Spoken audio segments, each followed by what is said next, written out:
Good morning, everybody. Happy Tuesday, and welcome on into your FreightWaves Now Community Spotlight. I'm Kaylee Nix, joined by Mary O'Connell, host and writer of Check Call. Mary, thanks for joining us. Thanks for having me, guys. You know, there's no place I'd love to be rather than a Tuesday morning here. We love it. And it's the last Tuesday of the month, which means that your episode of Check Call this week features your sponsor. And we are back with Mitch Mitchell from Tie Software once again. Talk to us a little bit about your guys' conversation. So today we really kind of dive into something that everybody knows about, but nobody ever really invests the time or money into. And that's kind of that back office operation. So whether that's your accounting, your operations support, your accounts receivable, anything like that, those are the people that, that often don't get overlooked, or they don't necessarily get the software or the support that they need. So we really kind of dive into why that is so important. And we even touch on the oh so elusive relationship between the freight broker and the back office, and how no matter what brokerage you're in, there's always someone who's fighting with someone in the back office. And there's just like that general headbutting that happens. And it's just kind of entertaining to me because some of those fights are really legendary. But yeah, so we get into kind of all of that.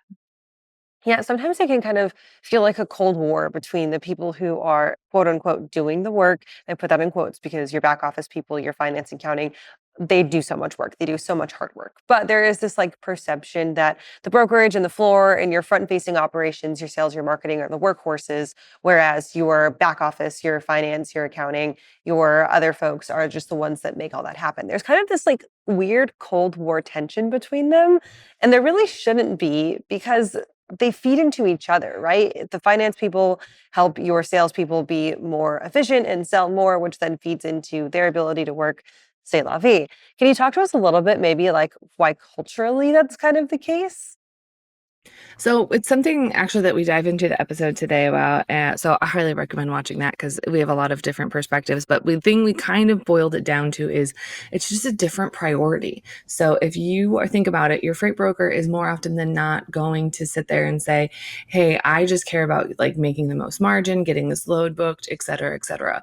Whereas for the most part, the finance and the accounting and a lot of the back office people, they don't necessarily care about they care, but not the same way that brokers do on getting things covered and, getting the best deal that they can for the load.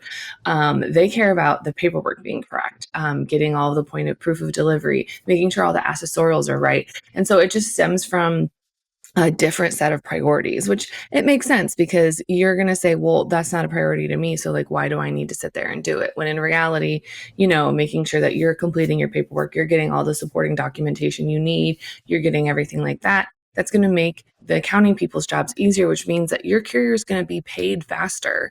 And that means that carrier is going to want to work with you again because you pay quickly and you pay correctly. And that's something that I think a lot of people kind of almost lose sight of, is that that kind of it's a team, you are all in it together. And even though some may say, oh, paperwork's the most important thing versus coverage is the most important thing, at the end of the day, as long as the load gets covered and the carrier gets paid, it's a win-win for everybody. Right. Just because your middle steps are different, it doesn't mean that your end goal isn't necessarily the same. And as you mentioned, everybody should be wanting to grow the business and book more freight, and then in turn make more money. A lot of this, as you mentioned, that documentation and that communication can be solved with tech, which is where companies like Tie come into place, right? Tie is a TMS, but they have those really efficient back-end processes that take out some of that extra steps that come along with some of that documentation and the extra little things that you might miss. Talk to us a little bit about how tech plays a role in being kind of that middle space to get everybody on that common ground for common goal. So that's where it kind of carries over into that. Is it worth it for me to get a new TMS? Because if I'm sitting there and I have someone if I'm sitting there and I go, okay, well, it's going to cost me X amount of dollars to get this tech for just the back office.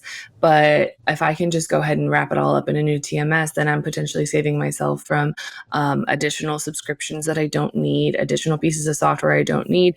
And that's where you don't always see the return on investment on those on the back office investments that quickly because they're not out there printing money like the freight brokers are. They're not out there clearing a couple $100 or $100 here and there per load that they touch every day. They are, but to slow them up and to make their processes more encumbered and, more kind of challenging, that is going to be that is kind of like the biggest hiccup right there, is that you're not going to see that return on investment. It's going to take a lot longer versus if you did something to help the brokerage or other like more profit centers out. So that's where but it cannot be overstated enough, because the faster the back office operations are working is the faster people are getting paid, the less hiccups you're having, and overall the better experience someone has when doing business with your company. We all love getting paid fast and getting paid correctly. Mary, when it comes to visibility of some of those payments, that's another place where we find a little bit of a sticking point, right? Is if you are the business that is out making those payments, you never want to be like, okay, this is where this is at, and you don't want to be very visible with your process. But if you're on the receiving end, you almost want to know like every step of the way, right? Like I think of it as like a Venmo transaction. I request the transfer from Venmo into my bank account, and it's like, cool, 1 to 3 days. And those 1 to 3 days, I'm like, where's my money? It's in the ether, but it doesn't actually exist physically, so it should be getting to me immediately. I digress. But can you talk about that from the visibility standpoint of it? Is there just maybe, again, another kind of like cultural hiccup, and that's why we don't see as much visibility on the finance side of things? It's also just hard to have visibility on the finance side of things, because if you think about it, Venmo has to then say, okay, it's leaving the XYZ Venmo account and going through the internet to Kaylee's bank account. And so to have that kind of visibility, there's an extra level of security that you need there, because it's account numbers that's specific, and that's kind of where those intermediaries really kind of come into play, of saying like, okay, we're going to take it from you and we're going to give it to this person.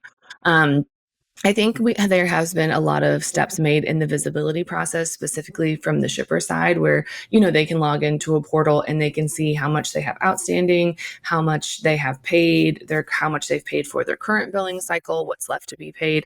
Kind of like when you get your credit card statement and it says, this is how much you've paid, this is how much you need to pay, this is your remaining balance. So I think having those types of portals are extremely helpful, because that means that shipper has a pretty easy way that they can access and see, okay, I've spent XYZ on transportation this month. It's about in line with what I thought, or maybe it's a little higher or a bit lower. And it's just kind of one of those where it kind of lets them police themselves a little bit, but it also does add that extra visibility component to it. As for being able to follow individual transactions like the Domino's pizza tracker, I don't know that we'll ever get that granular level of visibility, mostly also because I don't think that there's as much demand for that in the market, because everyone just wants to know, I'll get my money in a day, and this is your check issue, or this is your reference number to go and talk to your bank about. So I think as long as you have that, that's going to be kind of the biggest thing that you can do without, getting the Domino's pizza tracker for payments. There you go. Someone's going to come up with that type of tech and brand it as Domino's Pizza Tracker for payments, and it's going to go viral, and then, they'll make billions of dollars. I don't know. Maybe I'll take that idea and run with it. Mary, for the show coming up later on today, where can people go to find it? Yeah, so if you just keep watching YouTube, make sure you subscribe to FreightWaves, hit the notification bell so you don't miss my show, but also everyone else's shows or any other videos that we have coming out. And you can just catch that here at 12:30 today Eastern. And then if that's not enough news for you, you can subscribe to the newsletter on freightwaves.com/check call. And if you subscribe to the newsletter and you're thinking about going to F3, there might be a surprise in there for you. There you go. And we are about 6 months out from F3, and we definitely want to see you Yes. there. So subscribe early, save money on those tickets, and we'll see you in November. Mary, thanks for joining us. We'll catch up with you on Friday for not for check call, for running on ice. Thanks, guys.